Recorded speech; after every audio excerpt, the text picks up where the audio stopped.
Hello and welcome to North100 Canadian Highlander podcast. I'm Serge. Joining me as always, I'm going really fast today, is Jer, Alex, and Liam. How's it going, everybody? A reminder that this podcast is brought to you by you with your support over at the Patreon at patreon.com/LoadingReadyRun. Thank you so much. We literally could not do it without you. Let's start today with the same segment we always do, the best card you're not playing, and up today is me. I want to talk to you about Petrified Field. It's a land. You can tap it to add one colorless mana to your mana pool, or you can tap and sacrifice it, return target land from your graveyard to your hand. As many of you know, I love land decks. I even started a potentially not terribly well thought out campaign regarding a certain green enchantment that shall not be named. Has caused certain people on this podcast undue stress. Great deal amount of stress. Yeah. This so card, keep it all gear down. Yeah, this card is an all-star. If you're playing, in particular, the Dark Depths Thespian Stage combo, Petrified Field is sort of this amazing ability to get a little bit of recursion, an ability to protect your combo. What it does is if you tutor, if you have Life from the Loam, if you're using Intuition and trying to get a combo piece and putting something in there, or if you do summon Merit Lodge and they manage to deal with it, it lets you reassemble the combo, one of the pieces over and over.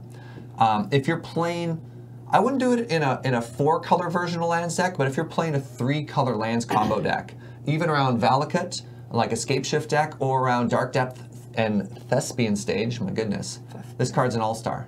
Man, I wish there was one more functional reprint of this card, because we're one card off from having a really sweet Realms Uncharted package. Oh, wow. Because you can go business land, this other one. Question mark. X. Yeah, yeah. It's a real shame. It is slow, but you can get your 2 business lands, this and Vesuva, and then you can play this and then Vesuva the next turn to copy it. What if they just Then give you you can Dark set- Depths plus Vesuva? Yeah. Interesting. That doesn't work. That Go interaction ahead. doesn't work. Yeah. Is there already one functional reprint of this? No. No. Oh, okay. They want first functional reprint. You could just play like Noxus Revival though. But that doesn't. You can't get it with Realms Uncharted. It has to be a land. Sorry. Yeah. Yeah, so, I mean, you got good intuition packages for stuff like this. So, anyways, this card's fantastic. For those of you who don't know the interaction, Dark Depth, oh, why can't I say this Dark word? Depths. And That's a tough Thespian one. Stage are 2 lands that let you summon Merit Lodge, an indestructible 20/20 flying spaghetti monster. Gronk. That does some good stuff there. Of course, with the legendary rule, all right, I should go through the actual interaction. Dark Depths enters play with 20 counters on it. 10. 10. It But becomes makes a 20/20. All right, comes into Common play mistake. I've made it too. with. You know what? I don't ever actually count the counters. They're It just mostly doesn't matter. It's this abstract number. Thespian Stage comes into play as a copy of Thespian Stage. So it's a land that doesn't have any counters on it. But you can use Thespian Stage's ability to copy another land. It becomes a copy of Dark Depths, which has no counters on it. You use the legendary rule. You get rid of Dark Depths. Thespian Stage is now Dark Depths with no counters, and you summon Merit Lodge, which is incredible. Clear as mud. Clear as mud. Ooh, big spooky monster. You know, who do you think wins between Emrakul and Merit Lodge? Merit Lodge. Emrakul. Emrakul. Why? Well, because Annihilator. You might have 7 permanents. I guess it's whichever comes first, probably. Maybe they're friends. Like Maybe 2 they different just hang spaghetti monsters. We don't actually know I much. thought I was the only one. All I know is I know who wins in combat. If you cast, I guess you can't really target Emrakul with a whole lot of things here. But, you know, if these 2 fought in combat, Merit Lodge wins. I mean, Krakus kills them both. I've also never made this observation before, but Merit Lodge's tentacles all go up, and Emrakul's Emrakul's goes down. Well, if you're hard casting Emrakul, Caracas isn't really where you want to be. Have you Yeah. ever seen these 2 creatures At the same at the time. same time in the same place? I have. You've been close. Ew. Ew. All right. I have. Oh, go ahead, Graham. Just real quick, what's a business land? Oh, sorry. Thank you. It's where you go to file your taxes. That's Liam, please. It is that time of year. Okay, so business card in the context of Magic is like a card that means business. It's one that does something that you want it to. So you're like, oh, I'm trying to top deck a business card.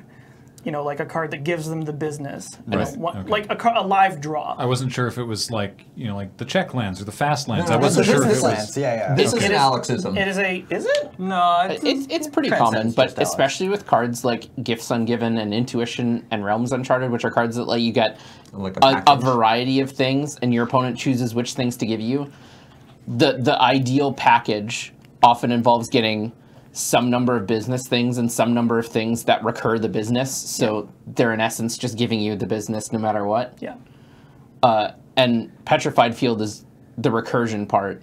And Yeah. usually something like Thespian Stage or Dark Depths or like Wasteland and Strip Mine represent the business portion of the package. So to bring it back to where this lies in context with Realms Uncharted, Realms Uncharted is 2 and a blue for an instant. Search your library. Sorry? 2 and a green. Sorry. Search your library for 4 land cards with different names and reveal them. An opponent chooses 2 of those cards, put those into the graveyard, and the rest into your hand. So the ideal package with this would be like Dark Depths, Thespian Stage, Petrified Field, and there's one card missing. That Petrified Field 2. number, right? If there was Petrified Field number 2, it wouldn't matter what they give you. You would always get the 2 combo pieces. You know what we really need? We need a body double for lands. Like a I was land thinking, that enters like, the it enters battlefield as a and copies copy. a land from a graveyard. That'd I be want great. that. Wow, that would be make this so good. It'd be excellent. pretty with this cool. card. Oh, that'd be so cool. Yeah. Oh, I would Because never. it would be a dead draw if you didn't have anything in your graveyard. Like, I already almost exclusively play lands, but if that card existed, I don't think I'd ever not play lands. Yeah. Enters tap, copies a land in your bin. Oh, that'd be so brutal. No, you go Wasteland, turn 2, second Hidetsugu's second Wasteland. It's so good. If they have exactly 10 lands, blow up all lands. All right. All right, we're going a little deep here. I'm not even sure that the people at home know Anyway. what Hidetsugu's second right is. Let's talk. Let's bring it back to today's theme. There's a theme? There's a theme. we Great. Today we are talking about deck building Eureka moments. That moment where, and if you're big brewers like we are, it's a breakthrough moment. A moment where the stars have aligned. You shout out Eureka, and everything changes. You get out of your bathtub. That's the actual original story, right? He was in a bathtub and like he solved. Yeah. This is like where it comes from. Okay. Yeah, this Who's this he? It's a Greek mathematician, and I didn't want to get it wrong, but Okay. it's one of them. It might Sure. be Pythagoras, but I'm not certain. Yeah, I don't even worry about it. So anyways, yeah, we're going to talk about a deck that we've tried workshopping for a long time. We're going to talk about this moment that everything changed, like when the Fire Nation invaded. Really? It was Archimedes. Archimedes. Archimedes. Theoretically. And yeah, what happened, what changed? And for a more technical definition, we got Jer. Yeah, so to go beyond Eureka moments, we're not talking about adding in another card or your deck.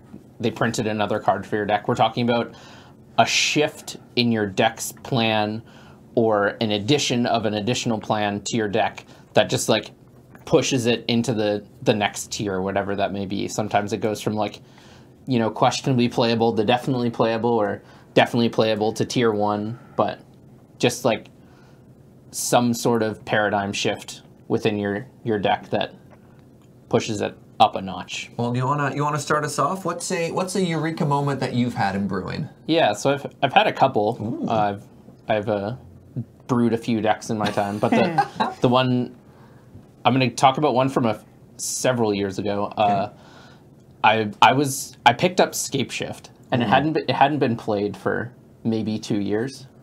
And back then it was played as like a turbo ramp deck. You just played every ramp spell imaginable and tried to hopefully find the win. So like count to 7 as fast as possible and try and oops into Scape Shift? And so what I did is I switched it to more of a, and they were like a red-green deck splashing blue for tutors. Okay. And what I did is I switched it to a blue-green deck splashing red for mountains.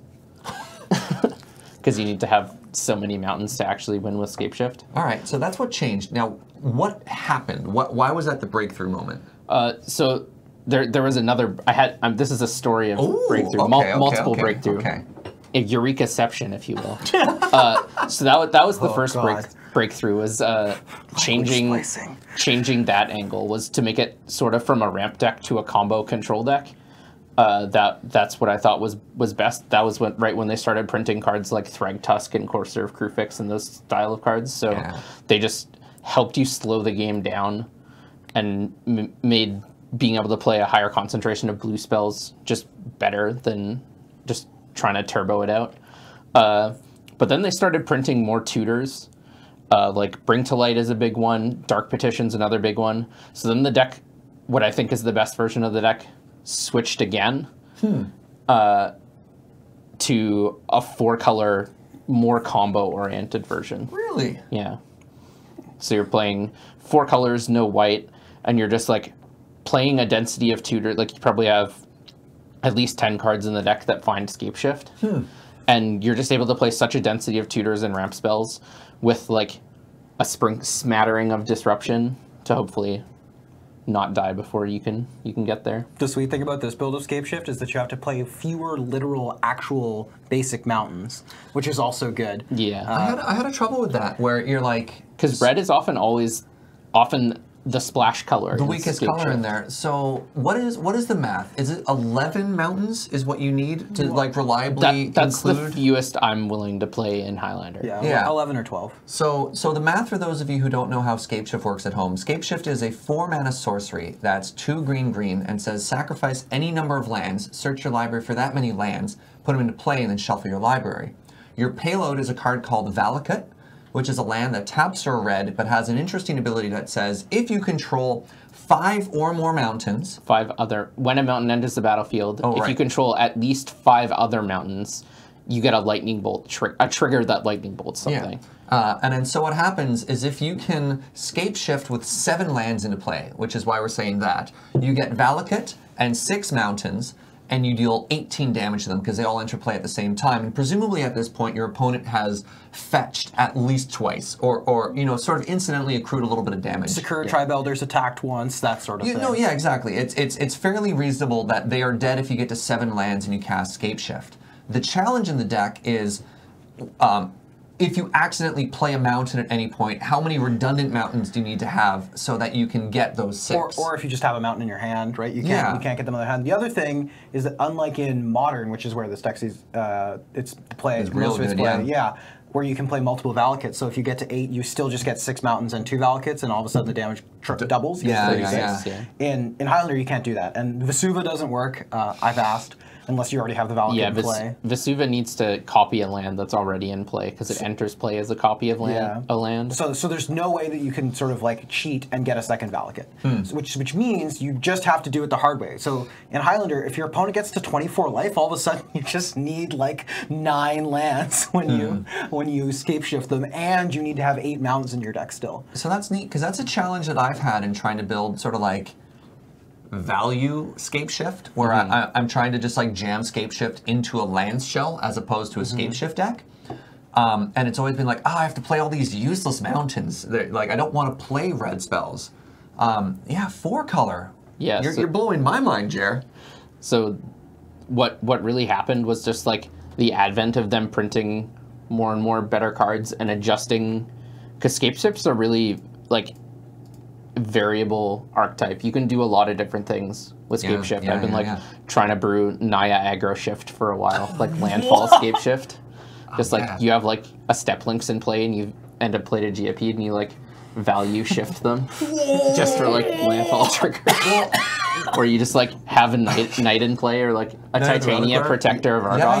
Yeah. And you're just like Scapeshift, sack all my lands, get 8/5/3s. So I obviously did a terrible job brewing that because I had Naya value like big ramp. And you guys crushed me when we streamed that. I mean, I also had Swans of Bernargle and you know, trying to make use of that red mana. So I was playing, you know,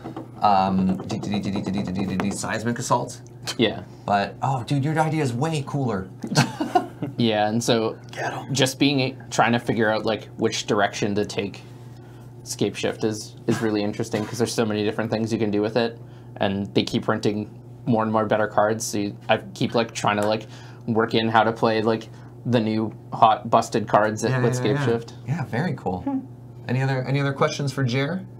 Seems pretty. I think one other thing that's worth talking about with the sort of evolution of Scape Shift is actually this is a good archetype where Highlander players' unwillingness to play cards that they viewed as commander cards really can't bit them. Because actually the best card in the Scape Shift deck, not called Scape Shift, is Skyshroud Claim, which is historically a commander card, right? This is a 4-mana sorcery that finds 2 forests and puts them into play.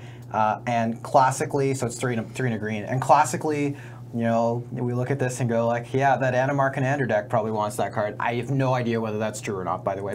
But like, you know, this is like something that people have looked at as a ramp spell. But yeah, it turns out this card's great. It's really good. Every nut draw in the deck involves casting. Yeah, Skyshroud Claim on turn 3. Like this is how you turn 4 people. You go turn 1 or 2 ramp spell, and then turn 3 Skyshroud Claim, turn 4 kill them.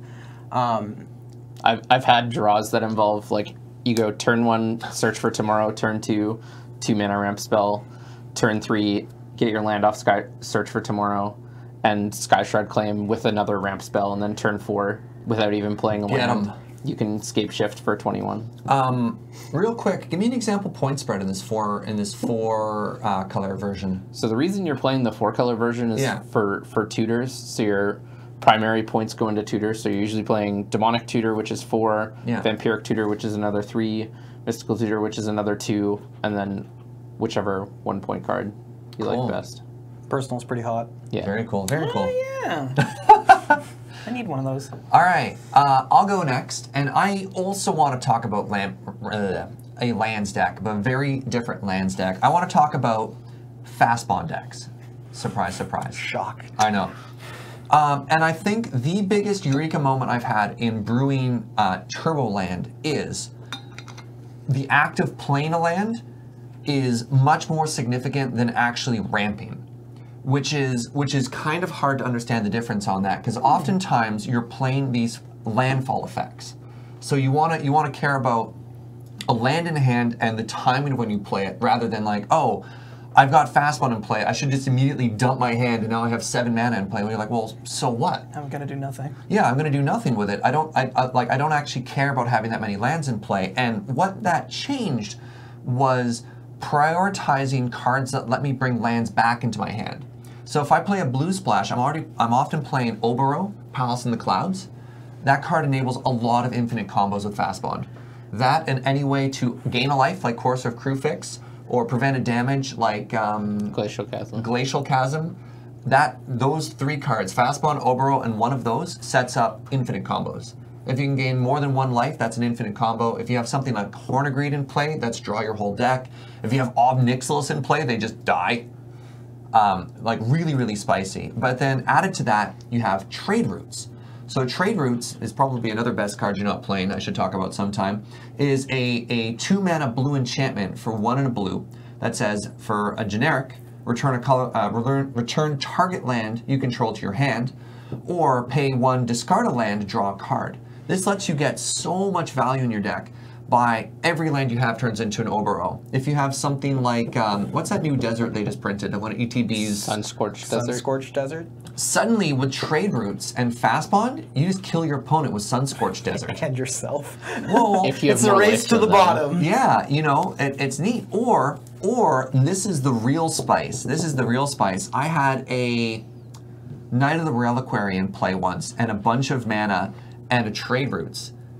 And I managed to generate infinite mana, and I just attacked, and I was like, let's see how deep we can go. I'm going to return all of my lands to my hand, and I'm just going to start pitching them all into my graveyard, because they opted to not block, and I got my Knight of the Reliquary up to a 20/20, because you just kept filtering through the deck, and you're like, all right, it's risky, and I got to lethal off of some nutty draws.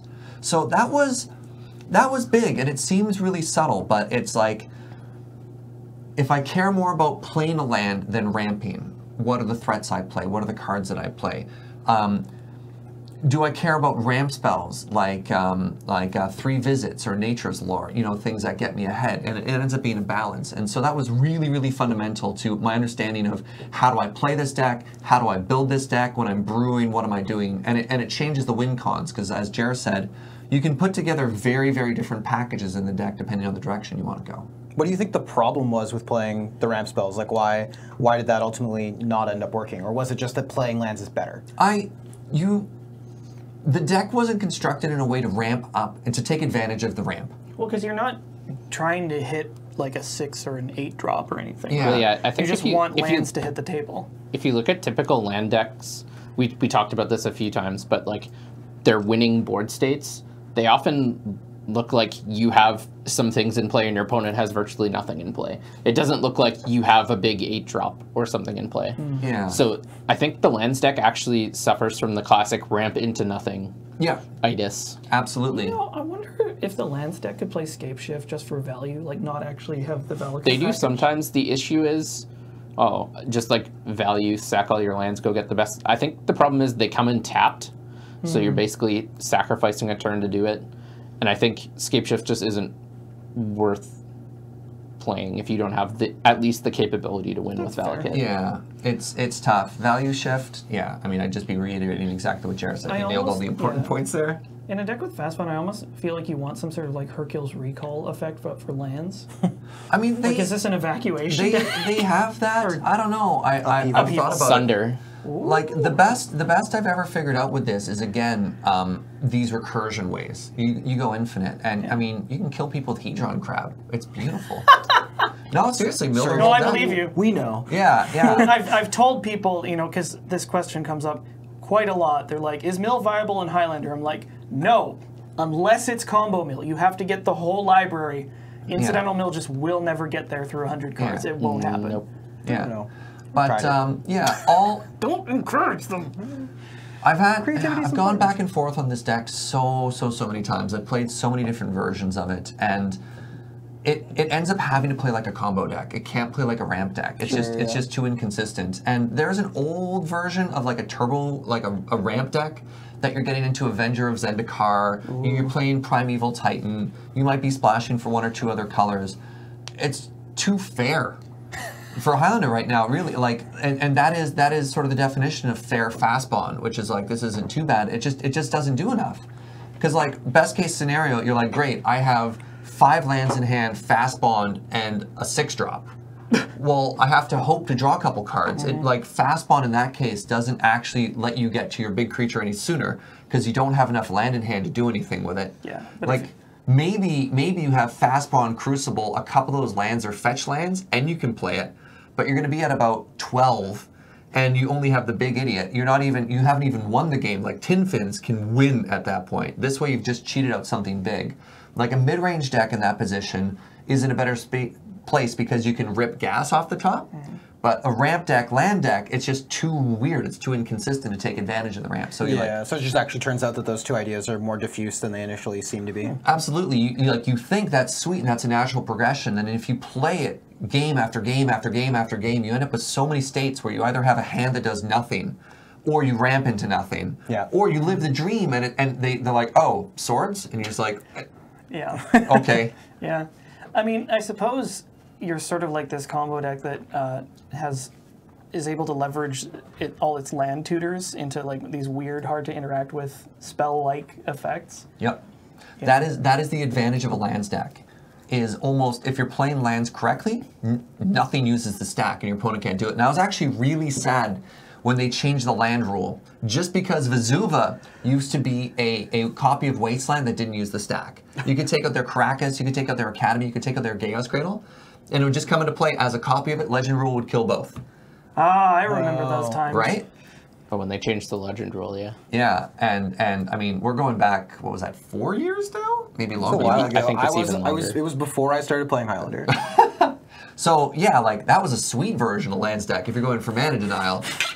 All right, but I've been going on this for a bit. Alex, tell me your Eureka moment. Let me tell you the tale of zombies. All right, now we've been talking about zombies for a while.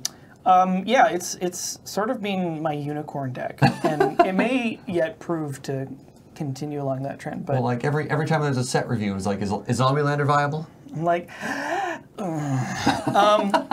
so yes. The issue was the first couple of versions I came up with for this deck. I was like, this is obviously an aggro deck.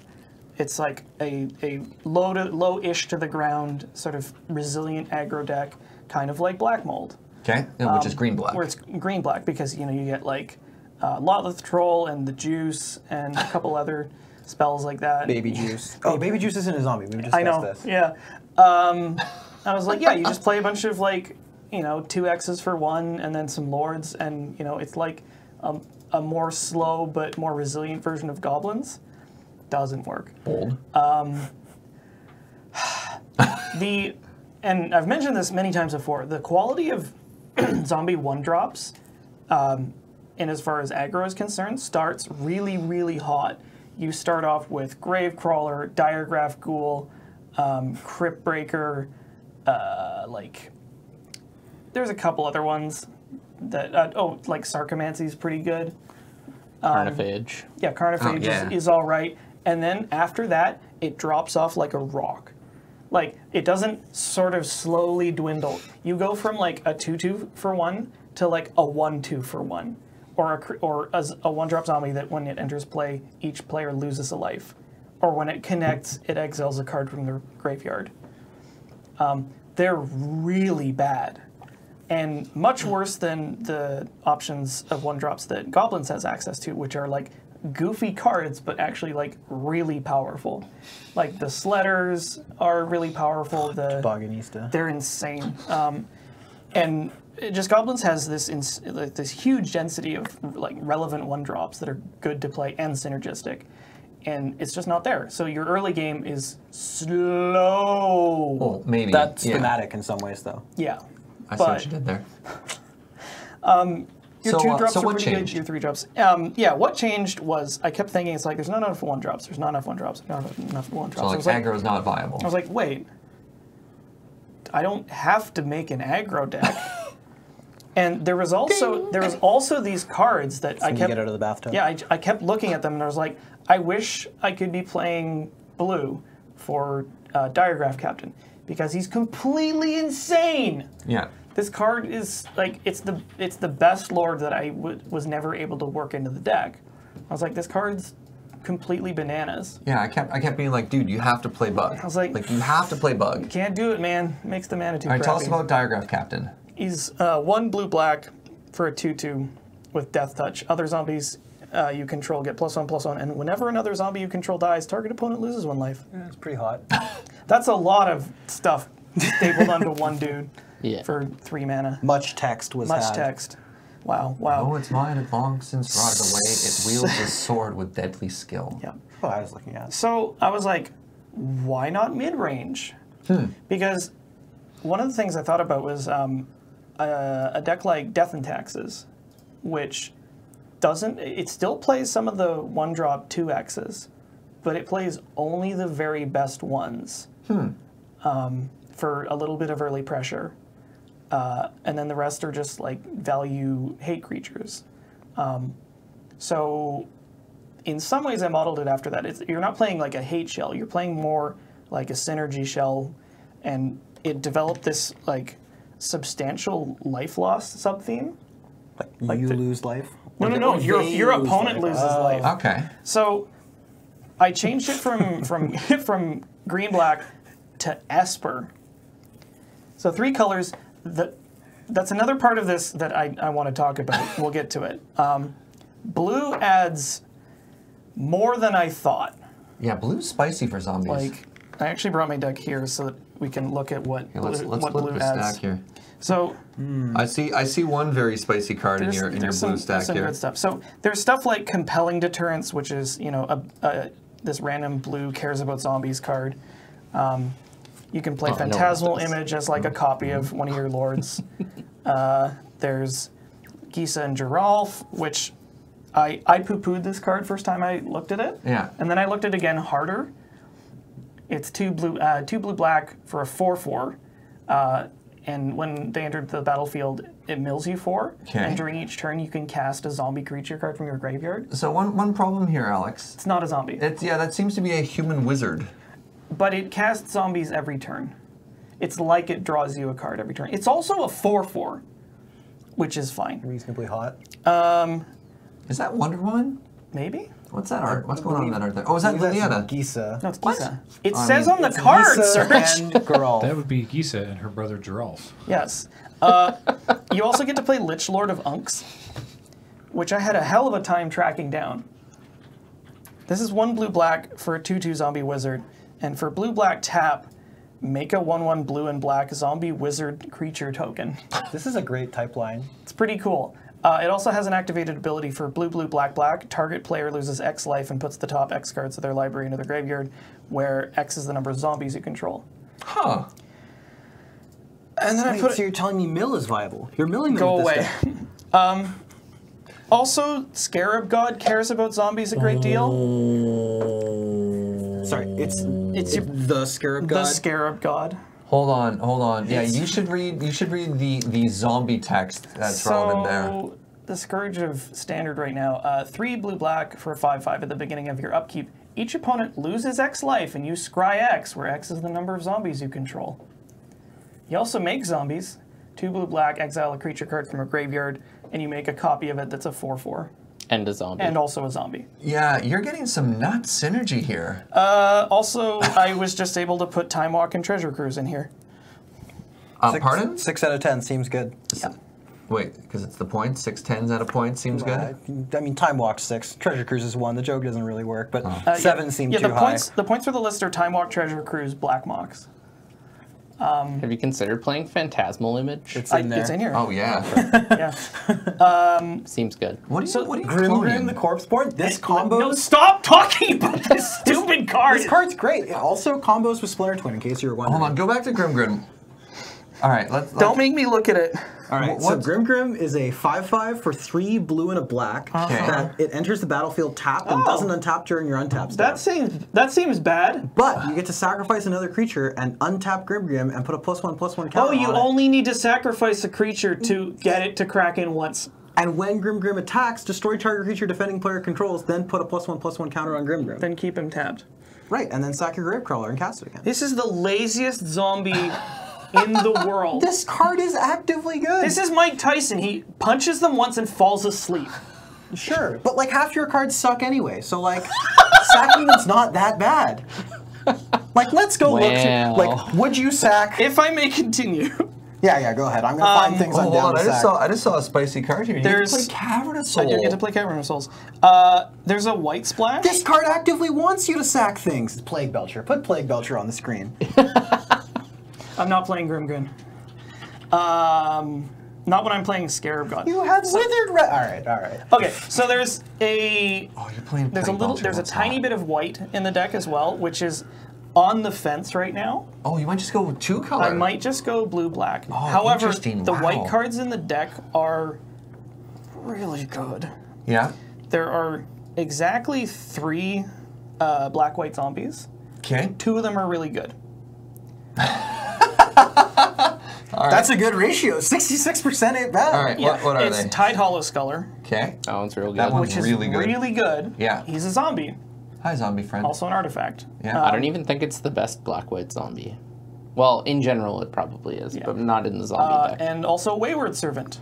This is That's a probably really good zombie. the best zombie. Yeah, white, in the black, zombie deck. 2/2. Whenever another zombie enters the battlefield under your control, you drain them for 1. So you have our Grim and this in play, and our Gravecrawler in the bin, and it's just lethal. 6 out of 10 times. All right. What? I know. What's the other white zombie? I'm tilting so hard right now. Mummy Paramount. No, that one I don't know. It's 1 and a white for a 2/2. Whenever another zombie enters the tapper. battlefield under your control, it gets +1/+1 till end of turn. This one This also one's good. Not bad. It frequently, I think, will crack in as a 3/3 or maybe even a 4/4. There's a really good white zombie, which is the one that whenever a zombie enters play, tapped. Help me out there. Tap target creature. I cut that one. Oh, Binding Money. Artifactor. Maybe that's wrong. It didn't seem all that exciting. I think this one seems alright. I think it seems really good in the creature matchup. Okay, well, Like tap their Batterskull token, germ token.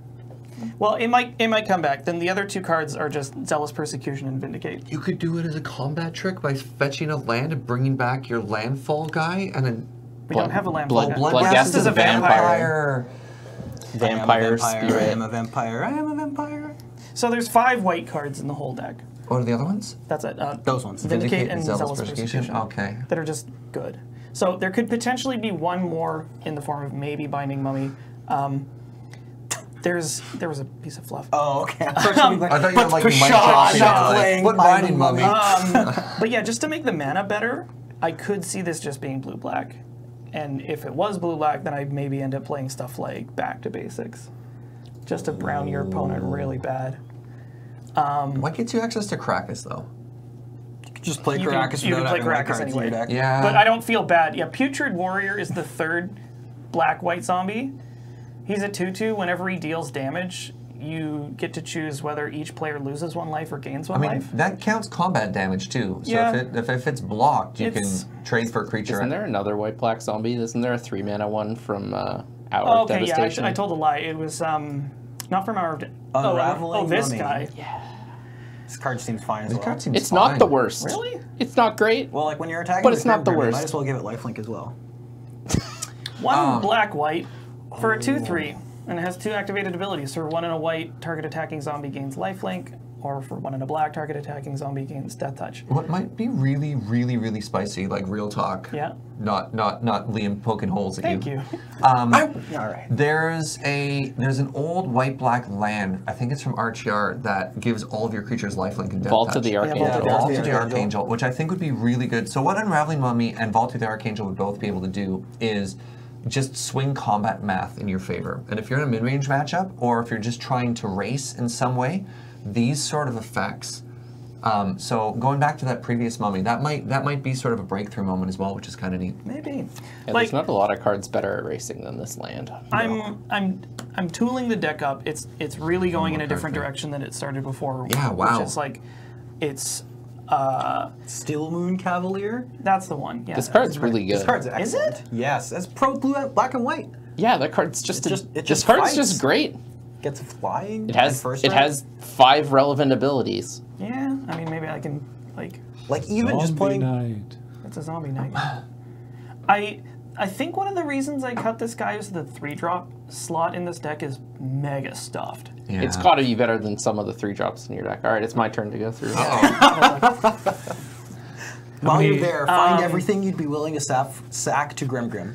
No Grim. No deal. How many? First of all, it's Grim Grin. Oh, Grim Grin. Grim, as in like mean smile. Right. Yeah. I Secondly, like my name That's more. the smile he makes when he's asleep, which is Definitely most better of the than game. this one. how many enchantments are you running in that deck? Not many. Okay, so you don't want Daxos. No, he's pretty cool, but he's slow, and you would have to have a It's massive definitely better than this one. enchantments matter under or like something. I just wanted to say, when you started describing your deck as having a life loss sub-theme, Yeah. I think that might be the new way I'm going to describe a deck that's bad. Being like, yeah, you know, I'm trying to brew this deck, and it's like, Wow. really starting to develop this life. No, I mean, yours is good, Okay. right? But like, he's really starting to develop this life loss sub-theme. Like, I lose a lot of life in the game. It's a good theme. That's fair. This is kind of neat. But All right. it's kind of neat because I have a way of winning through mode. I have a secondary philosophical question for all of you. Do you ever think that, like, media and our perception of fantasy creatures impacts our deck building decisions? Like, if you think about zombies, I immediately think of, like, you know, like 28 Days Later or like Night of the Living Dead. Like, they strike me as aggressive things, and so I would lean towards trying to make them aggressive. I wouldn't even necessarily think about the cards that much. But as it turns out, maybe you're supposed to play this deck as a mid-range deck, but like, there's nothing about like zombies in sort of like the media that we see that would indicate to you that they ought to be this like stumbling value engine, right? Like typically they're like very recursion aggressive, synergy. eating you, that sort of thing. So Jer has made some suggestions on the fly, and I think Alex might be putting in these new black-white zombies. Maybe. All right, We'll see. let's move on.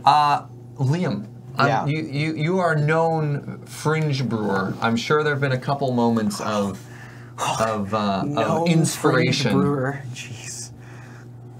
My mother's called me nicer things. Wow. It's rare, trust me. We'll get her on the phone sometimes. Yeah, so the deck I'm talking about is blue-black control. I've tried to play this deck a bunch of times, sort of like through the annals of my Highlander history. All right. So the first time I tried to play it was like 3 years ago, something like that, and I sort of figured like, oh, blue-white control is a pretty good deck, blue-red control is a pretty good deck, and at the time it was blue-red control was not the Blue Moon that we know now. Yeah, it was, sure. It was like a more fringe, like playable but not amazing. Like blue-white control was probably the top dog, and then the second best control deck was actually Esper. And so I was thinking, surely blue-black has got to be playable, and so I put it together with like, I figured like, oh, this deck wants to draw a bunch of cards, I'll play Ancestral Recall, yada yada yada. The deck was not good, lost a lot. So I shelved it, played some other stuff. Then when I came back to Victoria, I was like, oh, you know, I want to play control deck again. Maybe this blue-black deck's finally better. And so I brewed it again, put it together, played. Was not good. Lost a lot. I'm so curious about that. I'm going to derail you for a second here. Why was blue-black so much worse than blue-white? You'd think, like, you have more spot removal. The hand attack has got to be great. Less universal answers, and didn't have a great way to win the game. Yeah, so those Really? Yeah. The blue-black threats suck, and they're expensive. And then the other thing is, yeah, as Jared said, like where blue-white is very good at answering basically everything because white removal is amazing, right? Yeah. Like unexpectedly absent, Council's Judgment, like these cards literally answer everything, which is really good. Blue-black, like. You can kill creatures, and that's about it. Yeah, you're very good at killing creatures, but and planeswalkers. Blue-black's also quite good at doing that. There's a lot of removal for planeswalkers. But if an artifact resolves, you're in rough shape. If an enchantment resolves, you're in pretty rough shape. And then actually, a sort of tertiary issue that blue-black had over blue-white is actually blue-black's aggro matchups were worse than they ought to have been for a control deck. Blue-black like really beat up on the mid-range decks more than any other control deck. You're super favored in those matchups because you have pretty high-quality removal. You have very high-quality threats at your top end, so you're going to win the mid-range matchups. But in particular, mono-red was like a tough matchup that blue-white had more answers to. Cards like Moat were pretty potent and just like omens. Those kinds of things. Even having access to like Mystical Tutor for Terminus to stabilize the board. So I've tried to play this deck like 3 different times at this point and not really liked it all that much.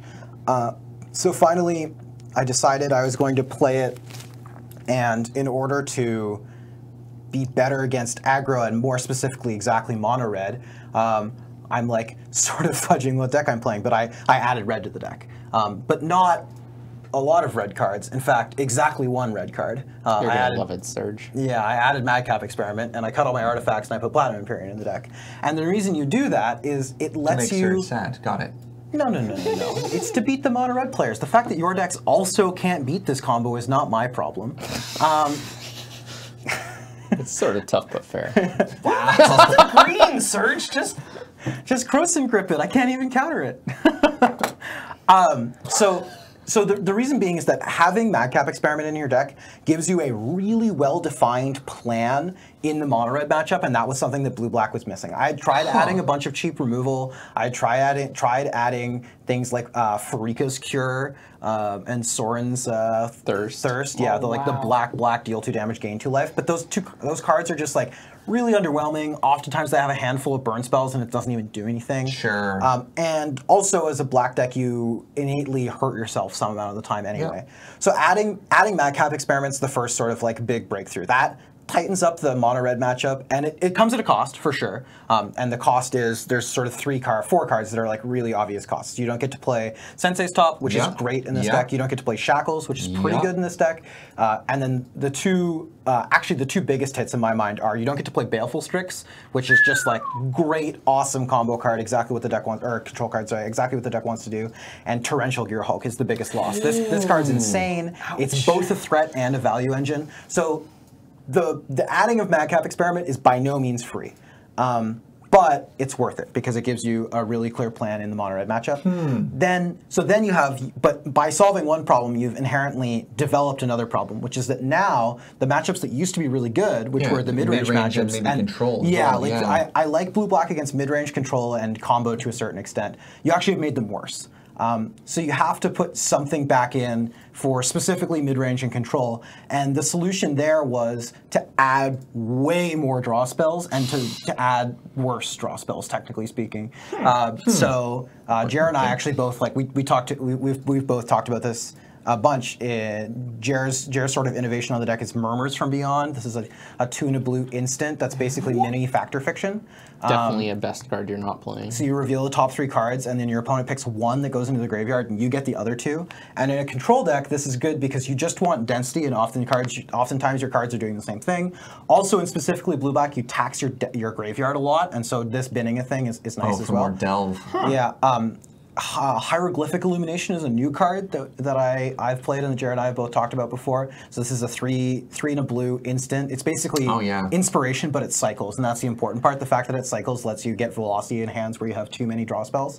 And then the last one is Glimmer of Genius. Also fills your delve, which is great too. You're like, I can cycle this for 1, get a different card, and set up it's also matchup dependent, so if you draw it in the mono-red matchup, you can just get rid of it when you don't have don't have time. Yeah. Interesting. And then the last one is Glimmer of Genius. And this one digs a little bit better, which is nice. This is actually the worst of the three, I would say. Really? Yeah, it's less flexible, and when you cast it, it's better, but it's the hardest one to cast, and so as a result, it's a little problematic.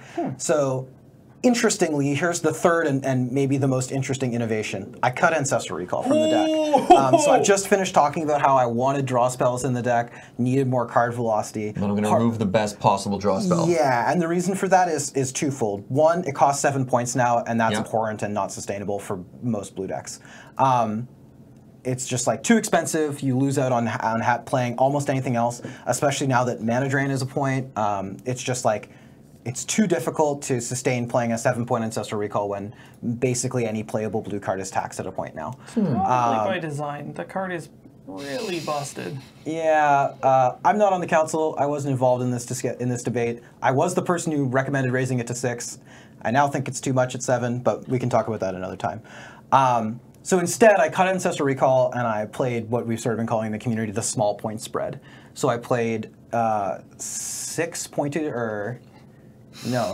pointed cards. I played 6 1-point cards and 2 2-point cards. So I played True Name Nemesis, Dig Through Time, Treasure Cruise, Mana Drain. Wait, are those all one? I thought they're all one. Or Library. Library of Alexandria. Nice. Yeah, that's hot. And Mind Twist. And then for the 2-point cards, I played Mystical Tutor and Gifts Ungiven. That's a hot spread. And one of the hot things you can do with Gifts Ungiven in this deck is that you can play on Burial Rites, and it kind of becomes a second Madcap Experiment. You go Gifts Ungiven for Empyrean plus Burial Rites. Holy crap! And then the last thing I did is Burial Rites made my deck better at finding Madcap Experiment than the average blue deck is. No personal tutor? No, you have Mystical. Mystical, sure, but then I also had a Clutch of the Undercity, which is 1 blue-black for an instant that also transmutes. So it transmutes for 1 blue-black to find a 4-drop. And then the really nice thing about Clutch is its text isn't great, but it's text, which is that for 4 mana you can return a permanent to its owner's hand, and its controller loses 3 life. So this actually solves solves one of blue-black's problems, which is kind of nice. This also and just to clarify, that's artifacts and enchantments resolving. Yes. So this also transmutes for Damnation. Yep. Jace the Mind Sculptor. Hey. Yep. This guy. Fact or fact or fiction. You just had it on the screen. Gifts Ungiven. Yep. What else does it get? Madcap. Well, that's the reason that's it's where in you the deck. I mean, I think, yeah. But you're it fine. like gets you cards that are good when you're behind, gets you cards when you need to win the game. Are you only splashing for Madcap? Yeah. Like that's the only red card. You're not even like I could get Callaghan's Colligan's command. I think that is a mistake. I think that that's a dangerous road to go down, because as soon as you start playing more red spells, like my red sources were exactly Volcanic Island Badlands. I was going to ask you that. Yeah, that's it. Just the two. Just two. And then since I was playing Gifts Ungiven with Unburial Rights, I also had Tundra Scrubland in my deck. So, I was going to say because I'm blue-black control, but on my tapped out like page it's blue-black, white-red. Garnish of white-red. That's really interesting. Yeah, I'm playing like half a white card and a red card.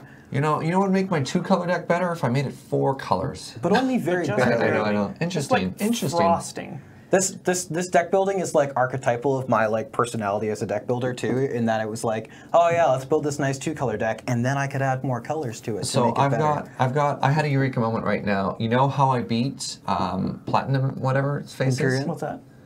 I play Shackles and I just ramp out to more islands in its power, and then there are easier ways. No, and then it's mine. And you know what? It goes infinite with Fast Bond. It does not. Because it prevents your damage. You don't lose life. You don't pay life. Fast Bond deals 1 damage to you. Yeah, and so then I can combo them out using their own Platinum. Maybe you should start playing Madcap Experiment in your lands decks and just rolling the dice. Maybe you'll get Platinum Imperium. Maybe you'll get Crucible. Maybe I'll get Mox Diamond. If Crucible, well, you could cut that one. And then if Crucible's in the top 20, it's still good, but obviously slightly worse. Can I interest you in a little card called Control Magic? Not spicy enough. Nobody plays the card anymore. There are better ones. It costs 4. So? Treasure. All right. 4's a lot. I actually had. Sorry, I just had one last question about that. Is Threads of Disloyalty an underplayed card in our format? It's really inconsistent. It's very meta dependent. Threads for people at home is 1 blue for an enchantment that lets you take control of a creature with, oh god, the new art, with converted mana cost 2 or less. So this was a card that saw play in modern sideboards for a little while, especially when Jund was really popular. Yeah, it's in fact, it will likely make its way back into modern sideboards now because Jund is back to being very popular. Yeah, this is pretty hot. You don't like that one? It's very dark. Eureka! I have found it. Thanks, Kaja. So Threads, the problem with Threads and Highlander is like against a lot of decks, it's literally dead. And even against the decks that you want it for, the inherent variance of the format means that a lot of the time the 2-drop they're playing is just like pretty underwhelming. And taking their 2-drop isn't going to feel that good. Like taking a Putrid Leech from an aggro deck is the control deck. Is like take their Goyf. Well, like or their Bob. If they have it. Exactly. It's great if they have those. Well, even taking your Bob is like a little dicey. Like, I guess you do it, but when you flip the Consecrated Sphinx that you put in your deck, it feels a little bad. I remember... Or your Dig Through Time or your Treasure Cruise. I remember my buddy Shane played Bob in Blue-Black Academy. Holy moly. And you're just like, that's bold. And he's like, Staff of Din. Oh, you gotta roll the dice. You don't, really. Yeah. You may choose. And he's like, I'm also playing Emrakul. I'm like, you're a madman.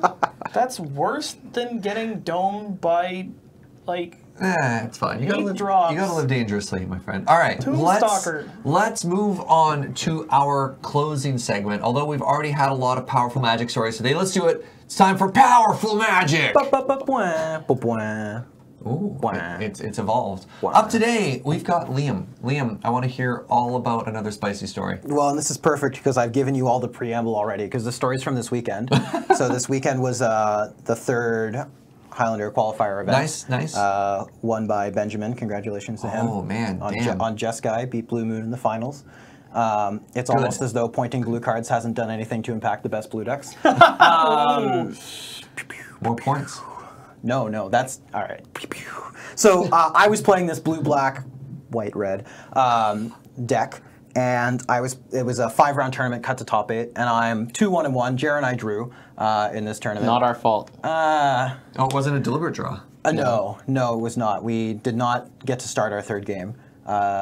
Jer was playing Doomsday, and I was playing this control deck, and both the first 2 games went pretty long. Yeah. So anyway, so I had a draw. So it was a win-in for me. I was playing Matt on mono red, and whoever won was gonna make top 8.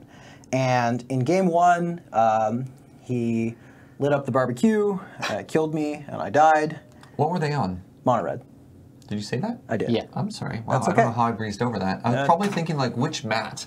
Yeah. I didn't because if I knew that, I'd figure out which deck it was. And instead, you just told me the deck. My apologies. That's okay. So game 2, I execute the game plan very well, which is find Madcap Experiment and cast Madcap Experiment. The game's even funnier because I have 2 lands in my opening hand, get Strip Mine on turn 2, and then draw 6 lands in a row to be able to cast the Madcap and have Counterspell in my hand for the Fiery Confluence I know he has. But so I win that game, and I'm thinking, wow, that's the best game I'm going to play in this tournament. And boy, was I wrong. So in game 3, I'm on the draw. Matt goes Mountain Soulscar Mage. Soulscar Mage is a 1/2 for 1 that has prowess and says non-combat sources of damage deal their damage in -1/-1 counters, basically. So they sort of have Wither. Sort of, yeah. Well, it's a good way to kill Platinum Imperial. Funny you should say that. So the game goes on, and Matt's draw is not spectacularly aggressive, but it's certainly aggressive. And my hand is a classic play Madcap on turn 4 and cross your fingers and hope it doesn't die kind of hand against mono red. And so we get to that point. I Mystical Tutor for it.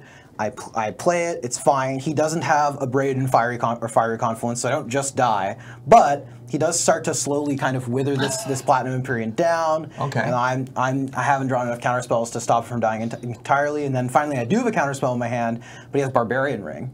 And Soulscar Mage also works with Barbarian Ring. Also, it was a 2/2 at this point, so it didn't matter. It was just gonna die. So Matt, Barbarian Ring's my Platinum Empyrean.